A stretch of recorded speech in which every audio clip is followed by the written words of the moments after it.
Takulandirani ku AMTV Malawi kuchimake kwa nkhani zenizeni. Ngati nkhani imeneyo kuno kulibe, dziwani kuti nkhani imeneyo ndi yabodza.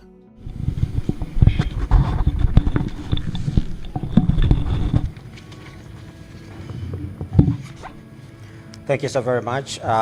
We want to give glory to God for giving us this opportunity that we can come together as faith leaders, and also we want to thank each one of you for patronizing such an event that we can, time and again, in this country of democratic values where people can express their views in different ways and have that liberty because of what the Constitution gives to us. And so we want to give glory, God, for all the media houses that are here. We want to thank you for your coming and feel that we are cherishing the moment together with you.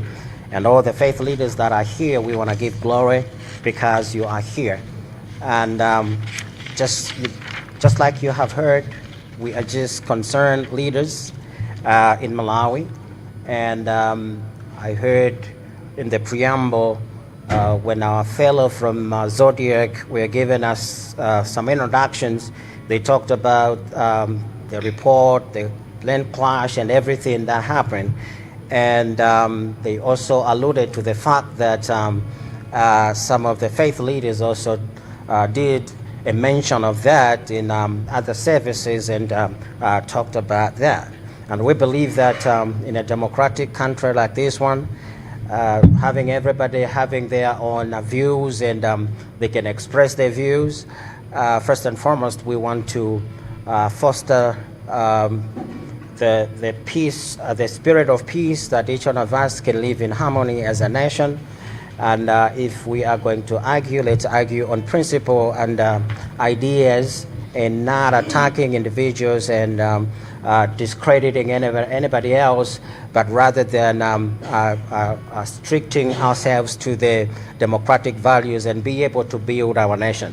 And so as for concerned leaders, I've got a statement that I'm going to make, and after that we'll have people from both sides that are going to make some contributions to the same, depending on how they look at things and how we can foster peace, hope, unity in our country. It is very, very important for us to do that because our nation cannot go forward if we cannot come together as a nation and be able to build a nation regardless of the tragedies that can befall us, regardless of the issues of religious affiliation, political parties, and what we may have.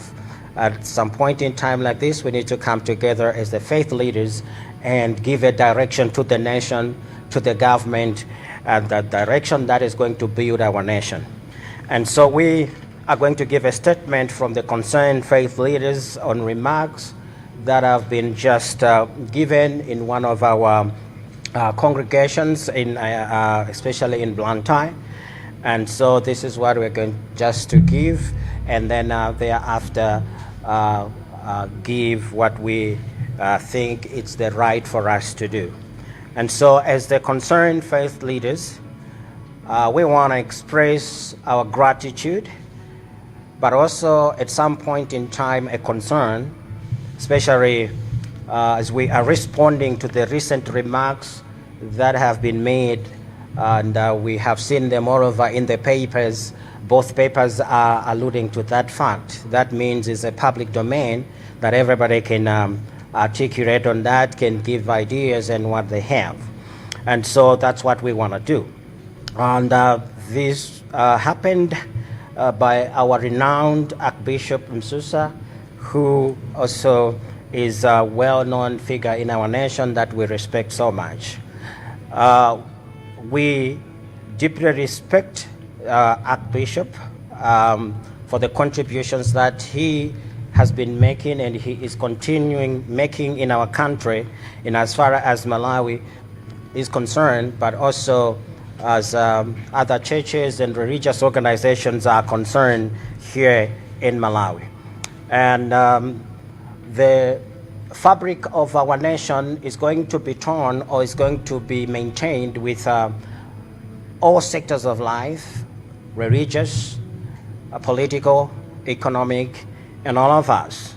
And that's why it is very, very important for us that if we are arguing and talking, let's talk on facts, let's criticize facts, and let's support facts, and so that we can build our nation together. So we believe this moment calls for a reflection and dialogue to ensure the faith community continues to be a beacon of unity in our country. It continues to be a beacon of healing, but also reconciliation, because there's a lot that we need to put together to unite our nation together, to bring our nation to the healing, but also to bring our nation to reconciliation. Now, acknowledging the contributions of the Archbishop, I want us to begin by expressing our heartfelt gratitude and appreciation for the impactful leadership and steadfast commitment that he is doing to promote peace in Malawi. And let me mention some of the things that we can outstandingly point out in as far as his endeavors are concerned. Number one, he is one of the people in Malawi who is advancing peace and freedom. Ever since we've learned from him, he is an enduring effort to ensure peace remains as a cornerstone of our nation, but also enabling every Malawian to thrive in a harmonious environment. This he has done so excellently. But also the other thing that we can point out is promoting love and respect. He is one of the pillars who is upholding the core Christian values of love and respect, which align with Malawi's shared societal principles and fostering unity among diverse communities. We can also point out to his efforts in condemning violence. He has been in the forefront condemning violence, advocating for the stopping of violence in all sectors of life, regardless of where one is coming from, and also spreading the message of nonviolence across the nation.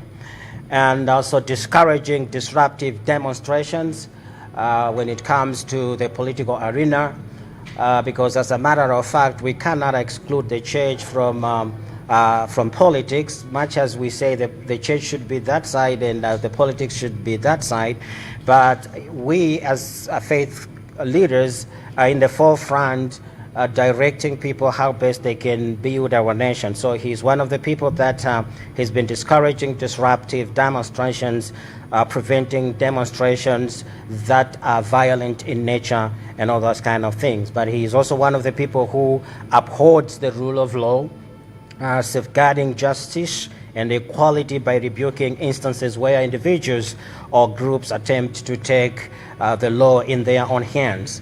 And also, he's one of the people who has encouraged national unity at large, affirming that Malawi belongs to all, whether from the north, central, and south, and emphasizing the right of every individual to move freely and exercise rights without fear or discrimination.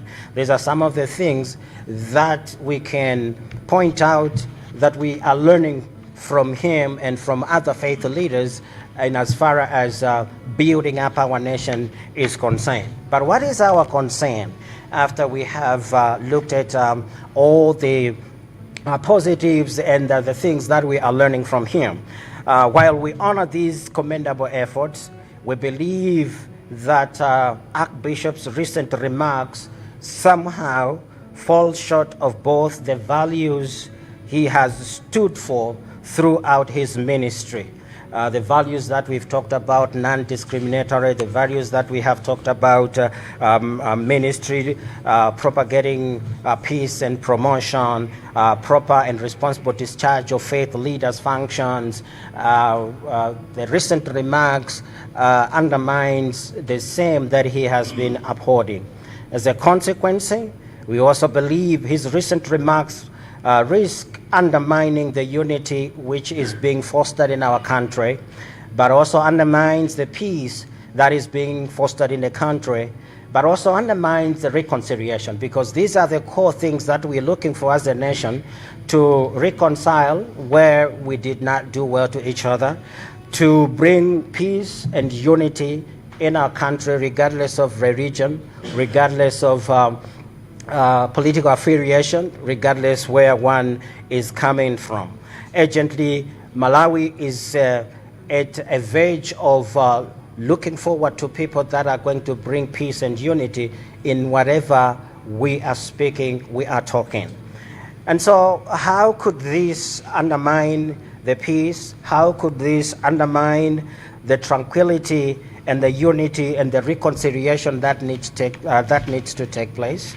First and foremost, we have to understand that the remarks can bring a failure to promote peace and accountability, because as figures in the religious sector, our words are so powerful in whatever we do and whatever we say. So being very conscious in what we are saying to the nation and our people is very key in building our nation. If we are going to be careless in our words while we are on the pulpit in the confined walls of our churches, of our mosques, it will not end there, because all these people are living in a society where they meet as a family unit, as a community unit, later on at the larger extent as a national unit. And that's why we are seeing that these remarks have got the ability to undermine the promotion of peace and accountability. And so we are pleading, and that's why we are saying, no, it's very, very important that some of the things needs to be put on the limelight, so that as faith leaders, as people who are in front, as people that the nation believes on us, and the government should be coming to us seeking help, seeking advice and assistance in how to run other things and affairs. It is very, very important in the choice of words that we use in our pulpit, because they have got the power to build the nation, but they also have got the power to destroy the nation. I want us to believe that as people who have learned principles of preaching and principles of teaching, you would be able to understand which words are building for, which words are for reconciliation, and what is it that we need to do in order that we put all people together as Malawians without being divided in one way or the other. And while the scriptures are so greatly at length, they clearly spell out the kind of message, but also the kind of conduct, but also the kind of attitude and character required of faith leaders in the course of discharging our ministry, including St. Paul's admonition for faith leaders to not have anything to do with foolish and stupid arguments, because you know they produce quarrels.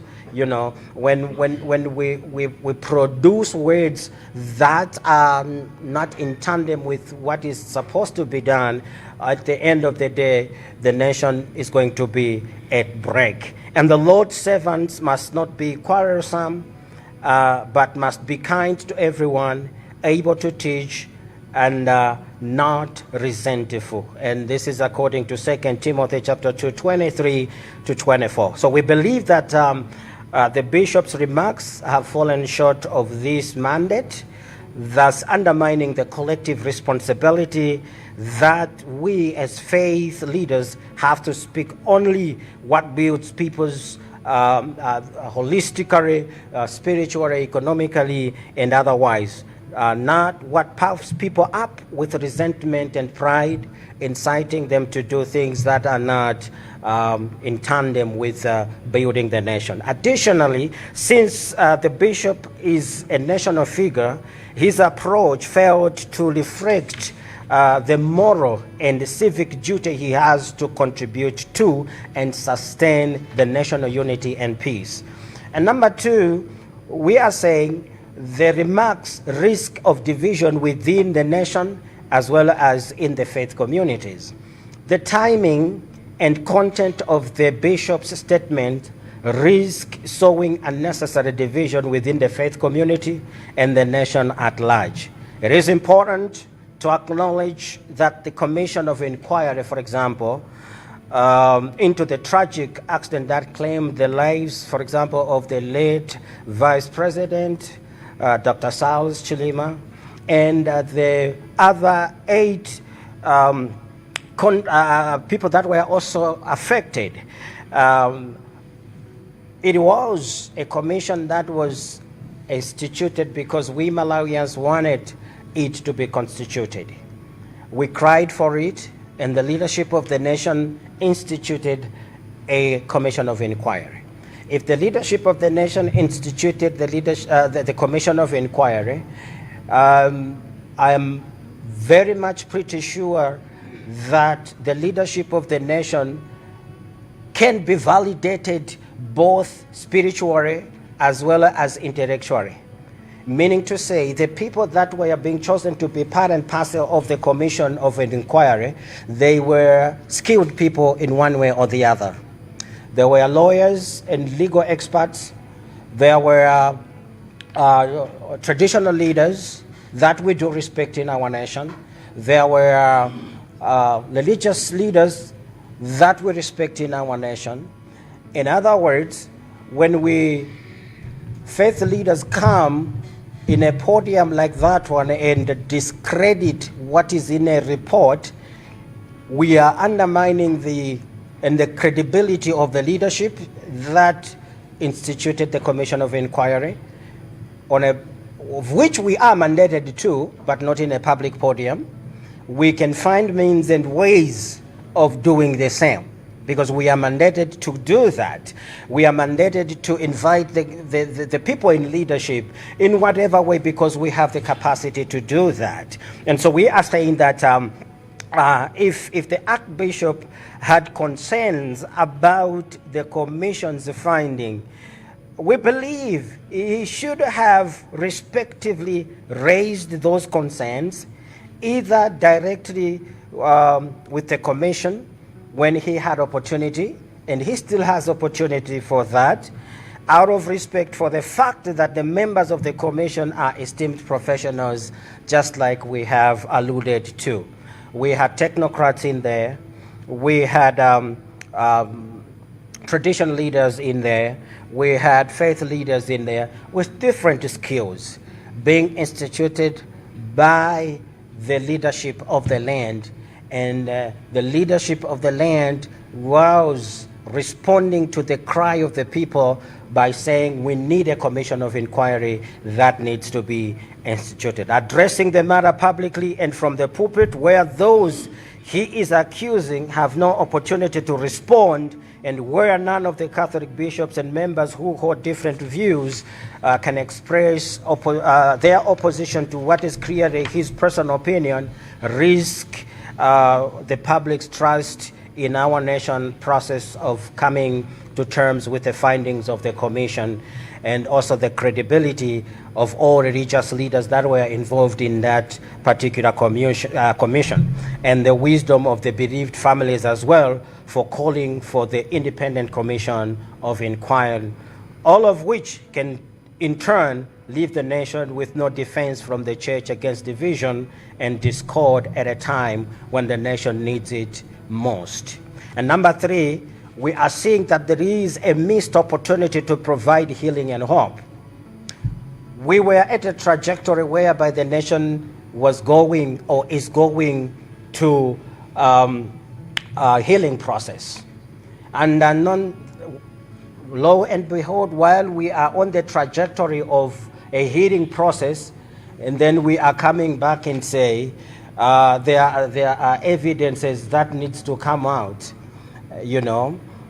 meaning to say, no, let's not heal, let's go back, which is detrimental to our nation, and we need to see that this is a missed opportunity to provide healing and hope. So at a time when Malawi is embarking on a healing trajectory, the bishop's remarks could have served as a beacon of hope, comfort, and encouragement helping the nation to heal from a deep and pain wound that no single commission of inquiry can heal, and a painful loss that no commission of inquiry can reverse. For such commissions are only meant to be part of the healing process and not the whole process.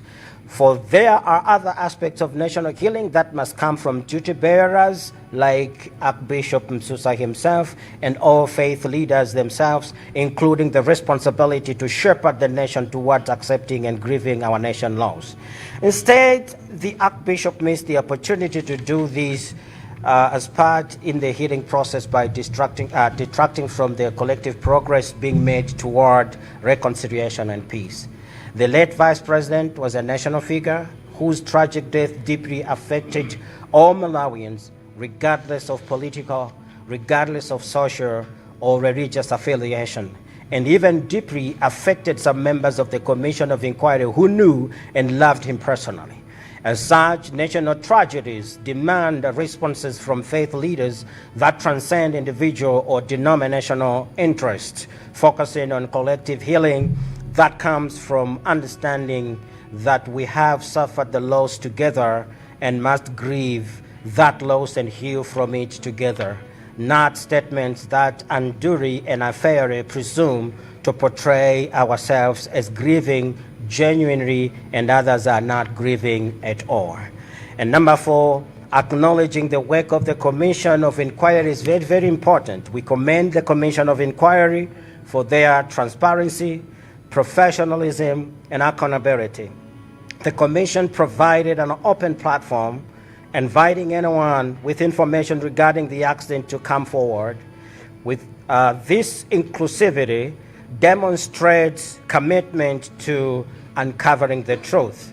And the bishop's rejection of the findings without stating what evidence or knowledge he has as a basis for denouncing it suggests that he is in possession of additional information, in which case he owes it to the nation to state what this information is so that it can be compared to what those who presented evidence to the commission provided, failing to which the nation in general and the faith community in particular has no choice but to regard these sentiments as being driven by something else other than established facts and evidential material that are available for public scrutiny.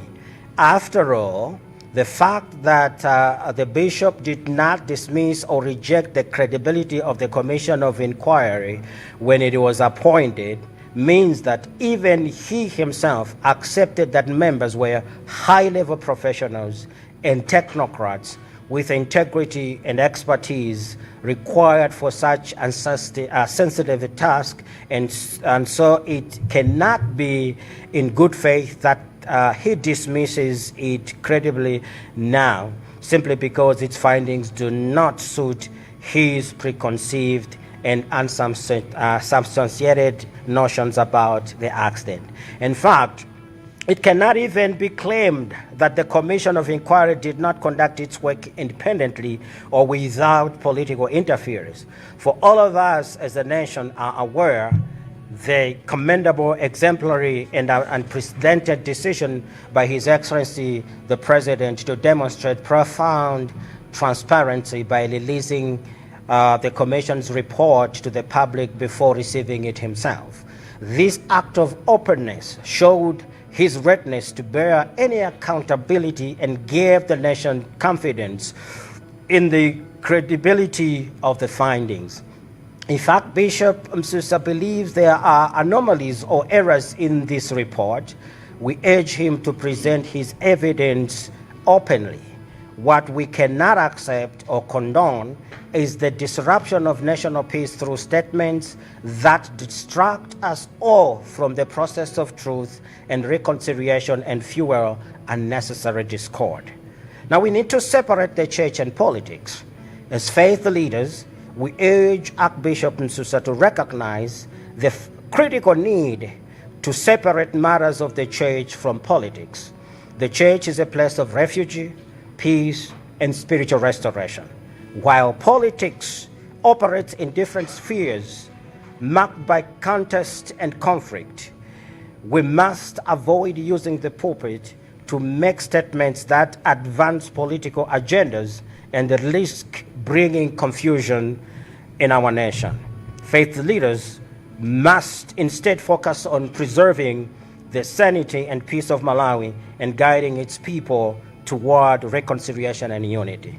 May we call upon for unity and reconciliation. As faith leaders, we all are calling upon for reconciliation and unity and a healing process that will see our nation to thrive, because with political unrest, development cannot come by. Because with political unrest, we cannot do anything, even in our churches, even in our country. Because with political unrest, things are going to be chaotic. So we are calling for a mind from the faith leaders that is going to say, let's build our nation together, regardless where we are coming from in terms of religion, regardless where we are coming from in terms of political affiliation, regardless of whatever we are, but we need to build. And so by that, we need to be very careful in the choice of words that we are using, that we learned when it comes to homiletics, when it comes to hermeneutics, so that we are able to build our nation, and together we can leave this nation to our children, a developed nation. So we remind Archbishop of his vital role as a father, because we regard him as our father. He is a father and he will remain a father. And we are just pleading that we need to be just very conscious in our statements that are going to cause chaos in our country. That must not come out from the pulpit. And so we are pleading for such. We are also pleading that he is one of our own, and we thus accept his rare error in judgment on this occasion as our own. And therefore we wish to offer all Malawians an apology for this an anomaly in our own ranks. Otherwise, we stand together in urging all Malawians to remain committed to the journey of healing, peace, and reconciliation. And we continue working as one to build a stronger, more united Malawi. I thank you so very much for listening. God bless you.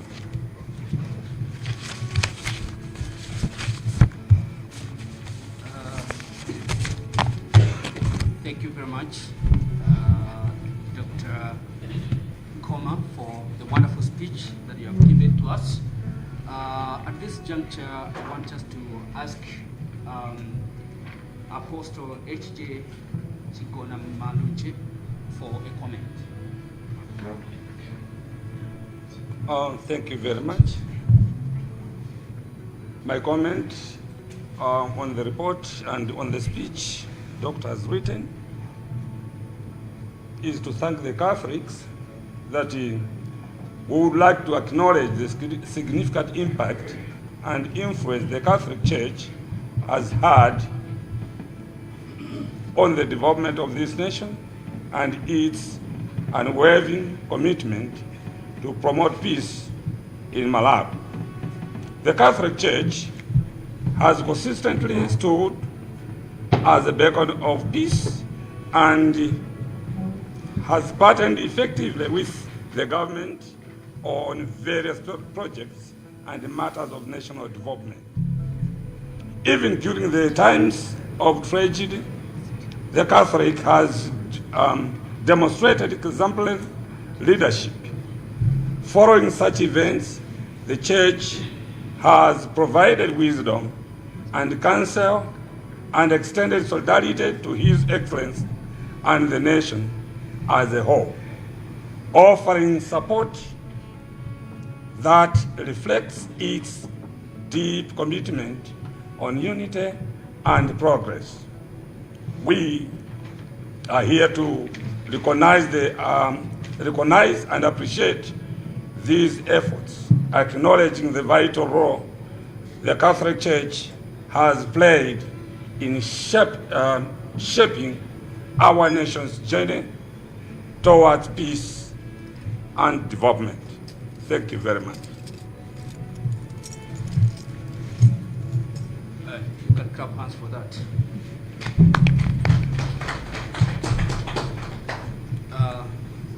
Now I want us to call Reverend Alfred Lipoti. Thank you very much. Now I want us to call Reverend Alfred Lipoti. You all advisors need to Kanimene Oma Chichewa. So, Siko Mokwambiri, Reverend. Popeza ena amene akutimvera komanso kutionera akutitsatira mchichewa ndingowerengapo mchichewa kuti kodi nkhani ikuti bwanji. Ife okhudzidwa atsogoleri a chipembedzo tikufuna kuyamikira ndi kuthokoza atumiki a Archbishop chifukwa cha utsogoleri wake wokhala ndi mphamvu komanso kudzipereka polimbikitsa mtendere mdziko lathu la Malawi. Makamaka tikufuna kuvomereza ndi kuthokoza iye pa izi: 1. Kulimbikitsa mtendere ndi ufulu. Kuyesetsa kwake kuonetsetsa kuti mtendere ukhale maziko a dziko lathu komanso kuti aliyense wa Amalawi asangalale ndi ufulu wokhala ndi moyo wa mtendere ndi chiyembekezo. 2. Kulimbikitsa chikondi ndi ulemu. Kukhazikitsa mfundo zofunika za Chikhristu, chikondi ndi ulemu, komanso mfundo zomwe Amalawi onse amagwirizana nazo. Potero kulimbikitsa umodzi pakati pa anthu osiyanasiyana. 3. Kulimbana ndi nkhondo ndi chiwawa. Kuthandizira ndi kulimbikitsa lamulo la Stop Violence Act komanso kulankhula mosapita mbali polimbikitsa uthenga wokana nkhanza mdziko lathu. 4. Kuletsa zionetsero zosokoneza. Kuyang'anira kuti pakhale kupewa zionetsero zomwe zikanasokoneza chitukuko cha Malawi pa nkhani za chuma, chikhalidwe komanso zikhulupiriro za chipembedzo. 5. Kutsimikizira kutsatira malamulo. Kudzudzula anthu kapena magulu omwe amafuna kuphwanya malamulo ndi kudzipereka monga oposa lamulo. Potero kuonetsetsa chilungamo ndi ufaniziro kwa onse. 6. Kulimbikitsa umodzi wa dziko. Kutsimikizira kuti Malawi ndi wa onse ndipo aliyense ali ndi ufulu woyenda momasuka mzigawo zonse ndi kuchita zomwe ali ndi ufulu kuchita popanda mantha kapena tsankho. Ngakhale tikuyamikira kwambiri kuyesetsa kumeneku, tikukhulupirira kuti pali mwayi wina woti uthenga wa Archbishop wokhudza umodzi, mtendere, chikondi ndi ufulu ukhale wolimba mtima kwambiri, kuonjezera mphamvu pa uthenga wace, kuthandizira kulimbikitsa mgwirizano ndi chitukuko cha Amalawi ambiri.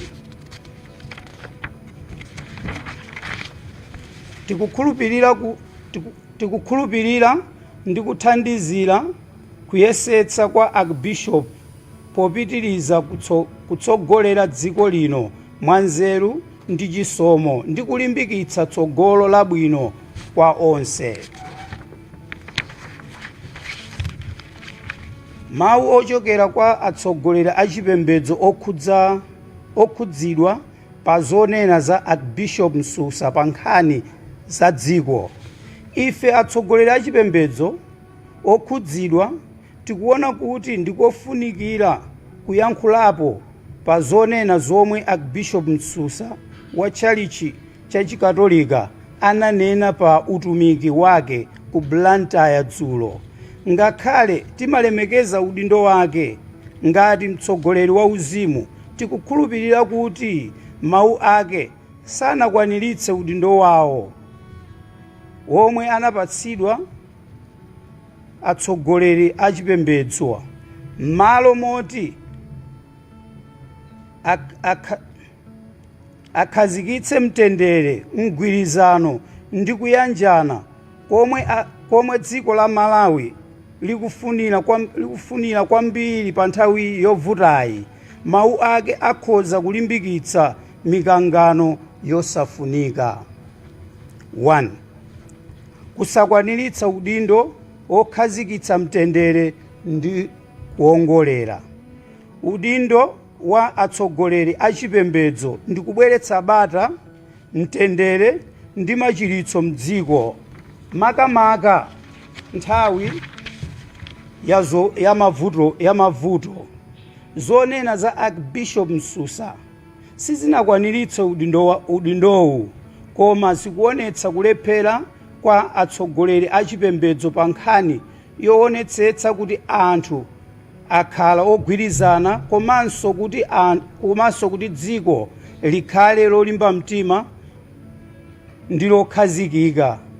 Njira yomwe adagwiritsa ntchito sinaonetse udindo wa uzimu wotithandiza kufikira pa mtendere ndi mgwirizano. 2. Chiopsezo cha kusokoneza mgwirizano mdziko ndi chipembedzo. Nthawi komanso zomwe Archbishop Msusa ananena zili ndi chiopsezo choyambitsa kusamvana mdziko komanso gulu la atsogoleri achipembedzo. Zikufunika kuzindikira kuti komiti yofufuza mwatsatanetsatane pa ngozi yomwe idapha wachiwiri wa mtsogoleri wa dziko lino Dr. Saulos Macraus Chilima ndi ena asanu ndi atatu inali ndi othandizana ochokera magulu osiyanasiyana. Mwa iwo munali achipembedzo, majaji, kuphatikizapo atsogoleri akatolika, amalamulo tanena kale, komanso mafumu, komanso ngakhale iwo amene akuyimira mabungwe. Archbishop Msusa anali ndi nkhawa ngati Archbishop Msusa adali ndi nkhawa zokhuza zotsatira za komiti, akanatha kufotokoza nkhani zake molunjika kwa komiti, kulankhula pagulu, osayamba kukambirana kwa yekha kumawononga chidaliro ndipo kumatha kubweretsa kusokoneza mdziko. 3. Kutaya mwayi wopereka machiritso ndi chiyembekezo. Nthawi yomwe dziko la Malawi likuyesetsa kuchira, mwa mawu Archbishop akanatha kukhala gwero la chiyembekezo, chitonthozo, chilimbikitso. M'malo mwake mawu ake awononga zomwe tikupanga monga dziko kuti tikwaniritse kuyanjana ndi mtendere. Wachiwiri wa atsogoleri yemwe anamwalirayo sanali wotsogolera wa chikatolika yekha kapena nthumwi ya chigawo china. Anali munthu wa dziko lonse amene imfa yace yagwira mtima anthu onse a Malawi mosasamala za ndale, chikhalidwe kapena chipembedzo. Ngozi zomwe zimakhudza dziko lonse zimafuna yankho lomwe limaposa zofuna za munthu kapena gulu lina lake, kapena lomwe limayang'ana pa mgwirizano ndi machiritso a dziko lonse. Number 4. Kulemekeza ntchito ya komiti yofufuza. Tikuyamikira komiti yofufuza chifukwa cha kuonekera poyera, ukatswiri ndi kudzipereka kwawo ku ntchito yawo. Komiti idapereka mwayi kwa aliyense amene anali ndi chidziwitso chokhudza ngozi kuti abwere ndi kufotokoza. Izi zikusonyeza kuti anali wokonzeka kufufuza zoona. Archbishop Msusa akuti ali ndi chidziwitso china. Ngati ndi choncho ali ndi mwayi wokwanira kufotokoza ku komiti. Komiti inali ndi othandizana omwe ndi akatswiri ndi anthu okhala ndi ulemu komanso luso lofunikira pa ntchitoyi. Tikuyamikiranso mtsogoleri wapamwamba wa mlembi wamkulu wa dziko amene anasonyeza kuonekera poyera potulutsa lipoti la komiti poyera asanalandire yekha. Izi zikusonyeza kuti anali wokonzeka kuyang'aniridwa ndipo anapatsa dziko chidaliro pa lipotilo. Ngati Archbishop Msusa akukhulupirira kuti pali zolakwika kapena zofunikira za lipotili, tikupempha kuti afotokoze umboni wake momveka bwino. Chimene sitingalole kapena kuvomereza ndi zosokoneza mtendere wa dziko kudzera mu zonena zomwe zimapeputsa anthu kutali ndi zoona komanso kuyambitsa mikangano yosafunika. 5. Kusiyanitsa nkhani za tchalichi ndi ndale. Monga atsogoleri a chipembedzo tikupempha Archbishop Msusa kuti azindikire kufunika kosiyanitsa nkhani za chipembedzo ndi ndale. Tchalichi ndi malo opulumukirako mtendere ndi kulimbikitsa uzimu, pomwe ndale zimayenda m'malo osiyanasiyana. Tiyenera kupewa kugwiritsa ntchito mpingo popereka mawu omwe angabweretse chisokonezo, mikangano kapena kusamvana mdziko. Atsogoleri a chipembedzo ayenera kuganizira koposa zonse kuteteza bata ndi mtendere wa m'Malawi ndi kuthandiza anthu ake kuti akwaniritse kuyanjana ndi mgwirizano. Kupempha mgwirizano ndi kuyanjana. Monga atsogoleri a chipembedzo tikupempha Archbishop Msusa ndi atsogoleri onse a chipembedzo kuti aganizire mphamvu ya mawu awo ndi kukhudzidwa komwe angabweretse. Tigwiritse ntchito malo athu olankhulira kulimbikitsa chiyembekezo, kumvetsetsa ndi kulimbikitsa mgwirizano wa dziko. Malawi ikufunikira machiritso osati kusokonezeka. Tikumukumbutsa Archbishop Msusa za udindo wake ngati bambo wa chipembedzo mdziko lino, kulimbikitsa mtendere, kuteteza mgwirizano, kutsogolera mwachitsanzo kuti asunge makhalidwe abwino ndi uzimu wa dziko lino.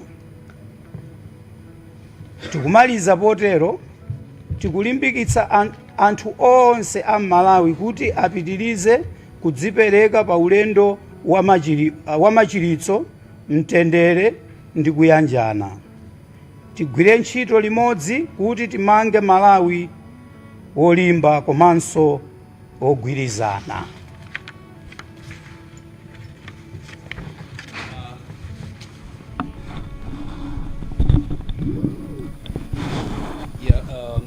Zikomo kwambiri Reverend Alfred Chitope, ambuya kudaliseni kwambiri chifukwa cha statement imene mwayankhula mchichewa ndiponso yomveka bwino. Pa nthawi ino ndifuna ndikupatsireni kwa Sheikh Mufti Chindamba kuti atipasenso comment ya mchichewa. Zikomo kwambiri.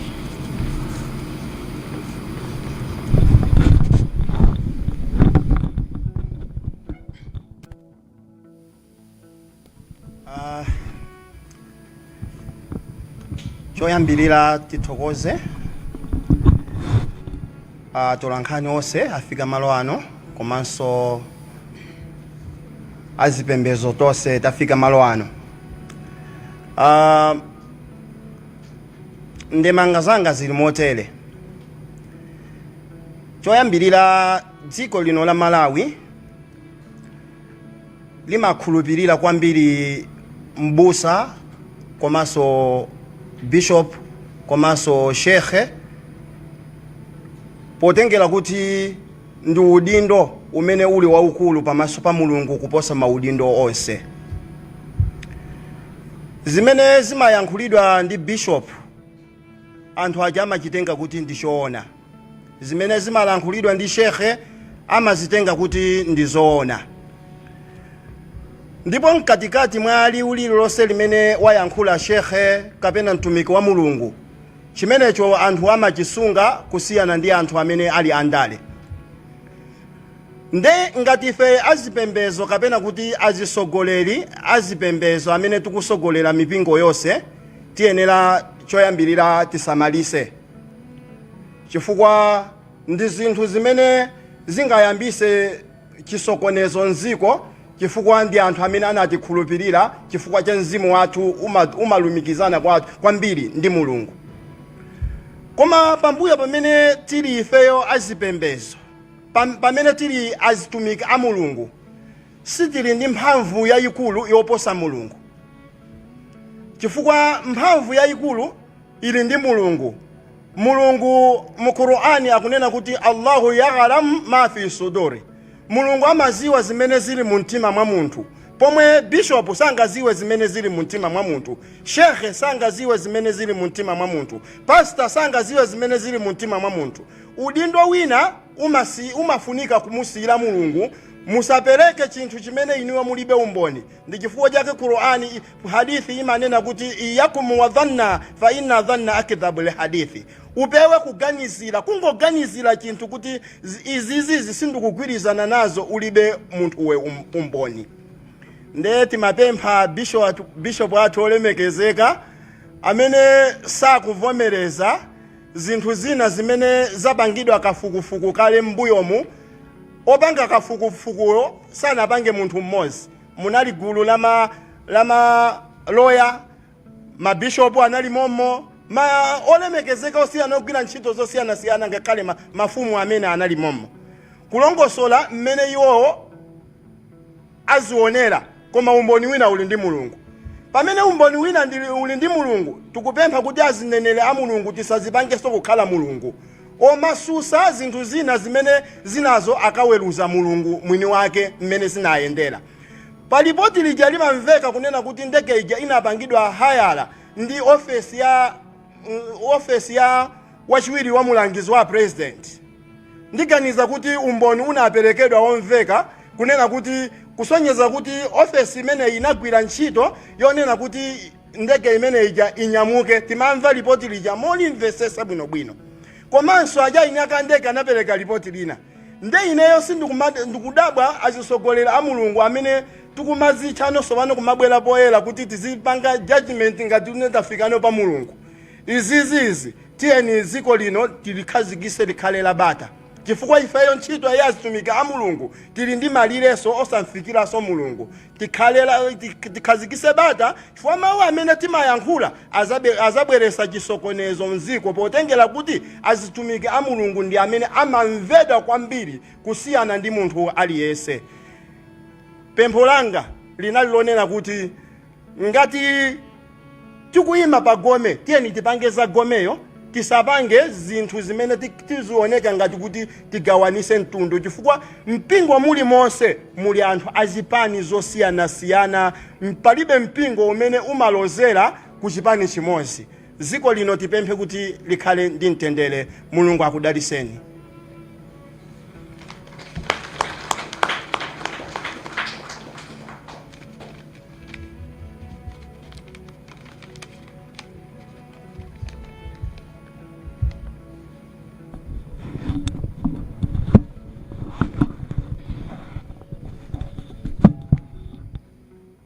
Kwambiri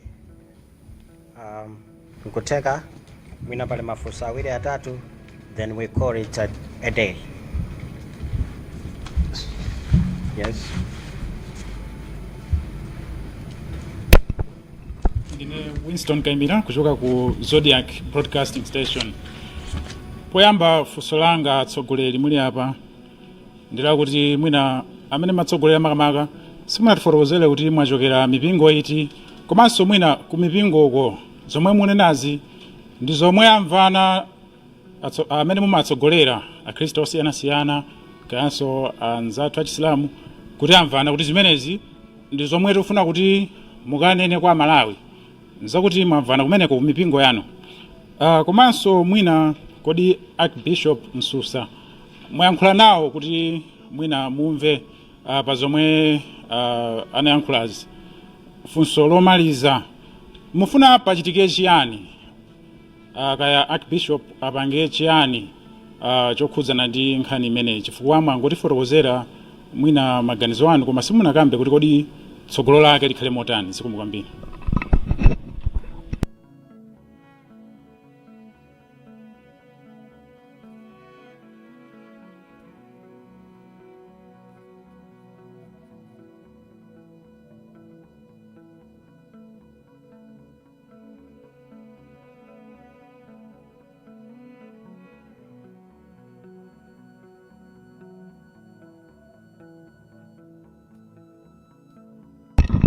Okay, ndikuyambira sine ndi Innocent kunchedwa kuyokera ku Zodiac. Ya ndine mafunso angapo. Funso yamba ndimafuna ndidziwe kuti mwina zomwe munguchita inozi zikusiyana pati ndi anyamata ojiya achipani aja omwe nawonso akufuna kuti mwina pasakhale kuyankhula kosiyana pa lipoti limeneli, kuti mwina anthu onse aziganiza mofanana chifukwa Msusa anayankhulapo maganizo awo ndi mwina mukusiyana pati ndi ojiya achipani aja. Okay, funso lachiwiri timafuna tifunse kuti ngati atsogoleri mipingo kuti amene mukuti mukulimbikitsadi mtendere, timafuna tifunseni munali kuti nthawi imwe anthu mtawuni ya Lilongwe amathawa anyamata azikwanje, kuvutitsidwa ndi anyamata azikwanje mtawuni ya Lilongwe, ngati mukukhuzidwadi ndi mtendere wa mdziko muno, mudali kuti nthawi yonseyi osayankhulapo kanthu. Mwina panopa ndilekezeke pomwepo.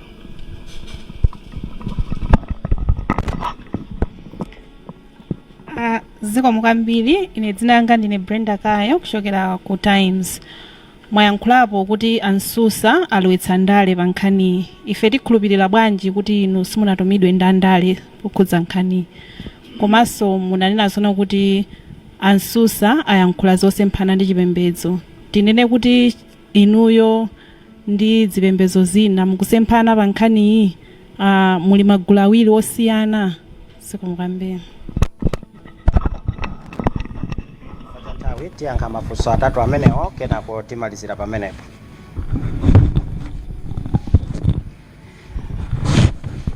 Alright, inu aku Times mundikumbutsabe funsolo. I may miss somewhere, but you need to remind me. Alright, poyambirira mwafunsa kuti nchifukwa chani simunapereke introduction kuti tachokera ku mipingo yakuti. Ifeyo ndife atsogoleri, chimene mungadziwe Malawi muno mukakhala kuti muli atsogoleri ndi matate, ndifeyo ndi ena amene ali ukuwa atsogoleri amene tikutsogolera Malawi muno ku nkhani za uzimu. Chimenecho inu atola nkhani muchidziwe kwambiri.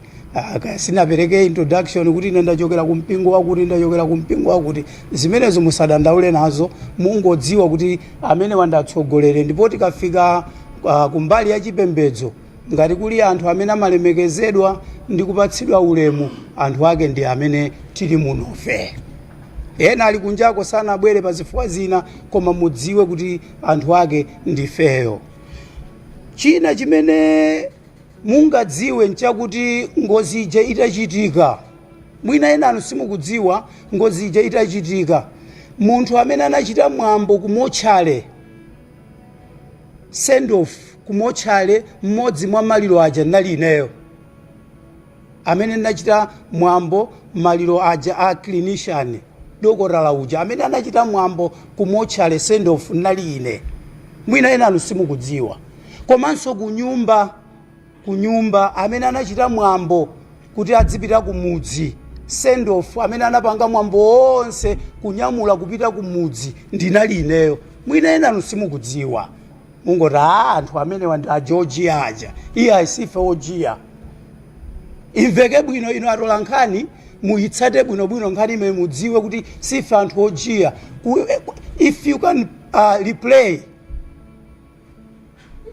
clip ya kumochale mundiona ineyo pamene paja ndinachita nawo mwambo kunyumba ndinapanga nawonso mwambo send off kumapita kumudzi maliro adokotala aja ndinachita ndineyo ndi mphamvu zimene ndinapatsidwa ndi mpingo sindinena panopo sitikuchula kuti mpingo wakuti koma mwambo ndidachita ndine kumochale mwambo ndidachita ndine kunyumba kujako mwina ena mungangoona kuti angorola enake ojiya anyamata angowatuma enake kuti kalankhule no nkhani si imene yoyo pamene pano mafuna atola nkhani mupange koti bwinobwino tili modzi reti asifeyo ojiya ayi.